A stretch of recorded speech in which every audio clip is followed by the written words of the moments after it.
ce document est bien une vidéo de vacances. C'était à Lorient en août 2005 lors du festival interceltique.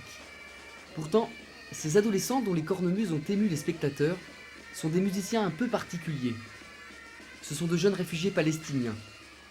Des Palestiniens avec des cornemuses, l'image a de quoi surprendre.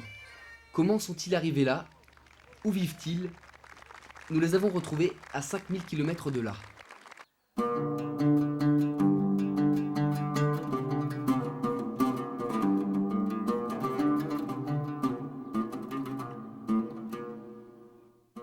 Notre voyage commence à Tyr, station balnéaire dans le sud du Liban. C'est ici que vivent nos jeunes Palestiniens. Enfin, à quelques encablures à peine d'ici, dans un camp de réfugiés, celui de Bourj al-Chamali. Comme les 12 autres camps du Liban, Bourj al-Chamali a été créé dans l'urgence au début des années 50, juste après la création de l'État d'Israël, juste après l'exode de dizaines de milliers de Palestiniens vers les pays frontaliers. Vous avez bien compris, certains réfugiés vivent ici depuis plus d'un demi-siècle. Les autres, la majorité, y sont donc nés. Bourj al-Chamali, un petit bout de Palestine dans le sud Liban. Bourj al-Chamali, encerclé par un mur et une seule entrée, filtrée jour et nuit par l'armée libanaise. Notre peuple souffre énormément.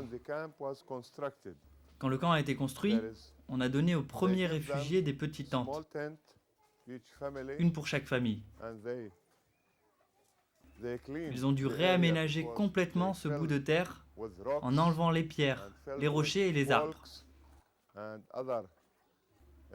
Ils ont été obligés de faire tout ça avant de pouvoir planter leurs tentes. De la toile hier, du béton aujourd'hui, concentré sur 1 km². 1 km² pour 20 000 habitants, 1 km² et pas un mètre de plus. Car ici la loi est stricte, les réfugiés palestiniens ne peuvent pas être propriétaires à l'extérieur du camp. Alors, comme on ne peut agrandir par la terre, ici, on bâtit vers le ciel. Du provisoire qui dure, pourtant, dans le camp, tous n'ont qu'une idée en tête, rentrer là-bas, à peine 10 km à vol d'oiseau, sur ce territoire que l'on appelle aujourd'hui Israël, qu'ils appellent encore la Palestine. C'est un sentiment horrible, c'est trop dur pour un être humain. Combien de fois on a pleuré? Combien de fois on est allé à la frontière et on a pleuré? Vous voyez votre terre devant vous, elle est là, mais quelqu'un d'autre la foule, la cultive. Il vous l'a usurpée et vous ne pouvez pas y aller. Vous la voyez de vos propres yeux, c'est bien la Palestine, c'est ma terre, je suis palestinien, mais je ne peux pas y aller. C'est un sentiment trop dur. On voudrait dire à tous les peuples du monde que nous sommes dans ces camps parce que nous avons été contraints de quitter notre pays, ce n'était pas notre volonté. Mais nous pouvons vous affirmer que nous aimons la paix et que nous voulons vivre en paix et c'est malgré nous que nous vivons dans ces camps. On voudrait dire que nous menons ici une vie normale bien que l'on rencontre énormément de difficultés et je peux vous dire qu'il est difficile pour un être humain de les endurer. Malgré cela, nous aimons la vie et nous avons espoir, si Dieu le veut, de revenir un jour sur notre terre. Et puis pour oublier cette déchirure, il y a la musique.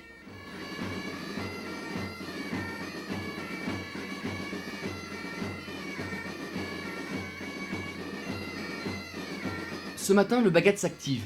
Dans 2 jours, un défilé aura lieu à Tyr, à l'extérieur du camp. C'est ici, sur le toit de l'association Beit Atfal à Soumoud, qu'une 50aine d'enfants vient plusieurs fois par semaine jouer de la cornemuse.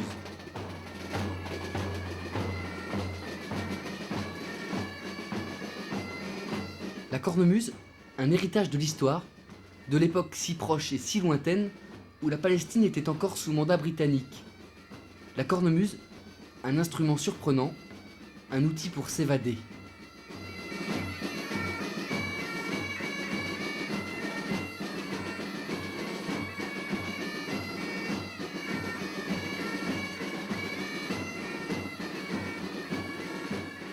Mais aujourd'hui, le cœur n'y est pas vraiment. La nuit dernière, une femme du camp est décédée. À 4 h du matin, elle a ressenti une douleur au ventre. Mais à Bourj al-Chamali, l'hôpital de l'ONU n'est ouvert que le matin. Et quand on est réfugié palestinien, impossible de se faire soigner à l'extérieur du camp, sans autorisation. Ici, ce genre d'histoire s'affiche sur tous les murs. Par hasard, en filmant près de l'hôpital, nous rencontrons Mohamed. Mohamed est père de 4 enfants. Il travaille 6 jours sur 7 comme jardinier chez de riches Libanais. Depuis quelques mois, la vie de Mohamed est devenue un enfer.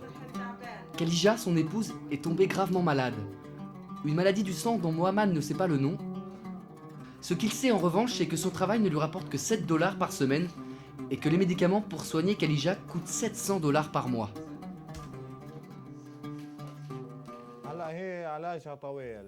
Les soins nécessaires à ma femme me prennent beaucoup de temps. Ça fait déjà 1 an que je me bats pour la soigner. Mais tous les mois, on lui prescrit de nouveaux médicaments. Et encore. Et ça jusqu'à l'opération. Là, on vient de lui prescrire une piqûre qui est introuvable sur le marché local. Alors il faut la commander et ça prend plus d'1 semaine. Cette seule piqûre coûte 316 500 livres libanaises, sans compter la visite du médecin et les frais hospitaliers. Il n'y a rien ici. Regardez, on n'a rien ici. Vous croyez que ça, c'est une maison? Si on a encore envie, c'est bien parce que la mort ne veut pas de nous. Est-ce que vous pensez que vivre comme ça, c'est être vivant? On n'a rien, ne serait-ce que pour nettoyer le sol. Qu'est-ce que vous voulez qu'on fasse?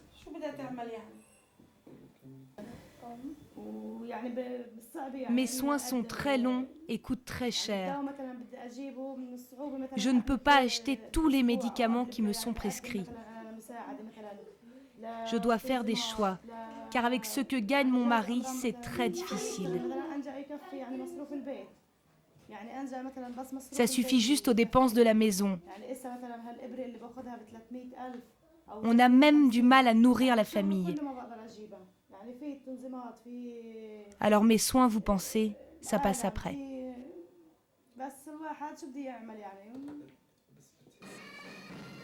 À Bourj al-Chamali, la famille de Mohamed n'est pas la seule dans cette situation.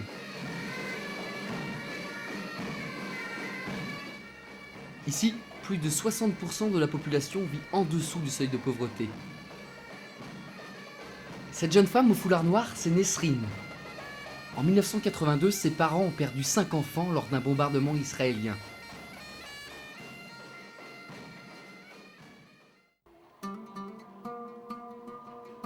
Mais dans la famille de Nesrine, la haine n'a pas sa place et on essaie de construire l'avenir par l'instruction. Alors, comme 4 de ses sœurs, Nesrine étudie à l'université. Pourtant, au Liban, les réfugiés palestiniens n'ont pas accès à une 50aine de métiers. Une apartheid dans le monde du travail qui n'entame en rien leur volonté de sortir du camp par la grande porte.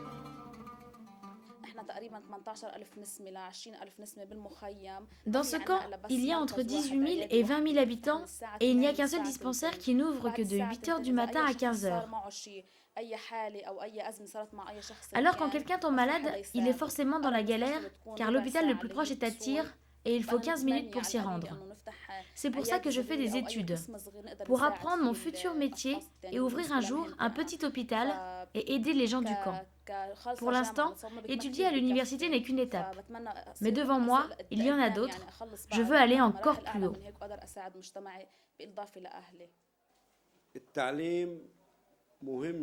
Faire des études, c'est très important pour les jeunes Palestiniens.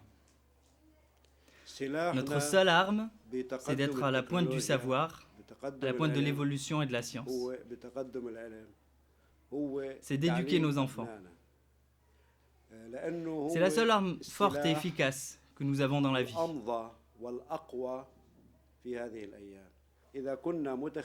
Si l'on reste ignorant, on restera toujours dans ce camp. Il faut que l'on s'ouvre davantage vers l'extérieur pour que l'on puisse vivre et travailler. La Palestine, l'Eldorado, un combat du quotidien, un combat très violent de l'autre côté de la frontière, mais à Bourj al-Chamali, la criminalité est quasi nulle. Ici, il n'y a même pas de police. On est bien loin de l'image des jeteurs de pierres. Parfois, nous entendons aux informations, dans les médias, que dans les pays occidentaux, on dit que les Palestiniens ne sont pas des gens bien, que ce sont des fanatiques, qu'ils ne font que des mauvaises choses. Mais ce n'est pas vrai. Car si vous montrez vraiment la façon dans laquelle on vit à d'autres personnes, à l'extérieur du camp, ce qu'on nous a fait, je crois que n'importe qui pourrait devenir un criminel.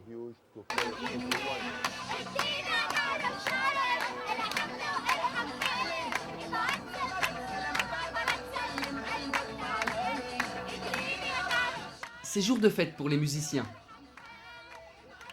Aujourd'hui, tous ont l'honneur de sortir du camp pour participer à une grande cérémonie organisée à Tyr.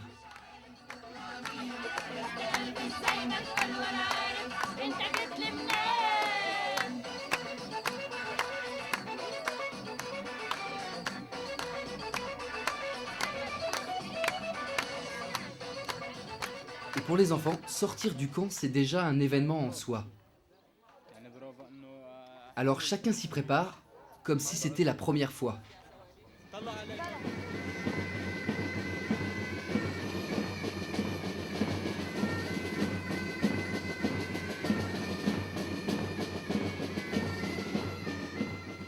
Et ce jour-là, comme toujours, le Bagad a surpris. Ce jour-là, comme rarement, des enfants de réfugiés palestiniens ont été applaudis par des Libanais. Ce jour-là, comme à Lorient, tous ont donné le meilleur d'eux-mêmes, comme pour donner une autre image d'eux-mêmes.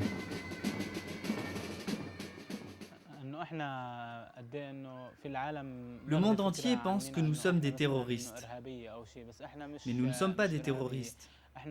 Malgré les conditions de vie difficiles que nous menons dans le camp, nous voulons prouver à la terre entière que notre peuple aime la liberté. Et puis on a juste envie de revenir sur notre terre. Malgré notre condition, on a vraiment envie de faire quelque chose pour notre pays. Et la chose la plus importante pour notre intérêt, pour l'intérêt de notre pays, c'est la musique. Elle vient de l'intérieur et c'est notre seul outil.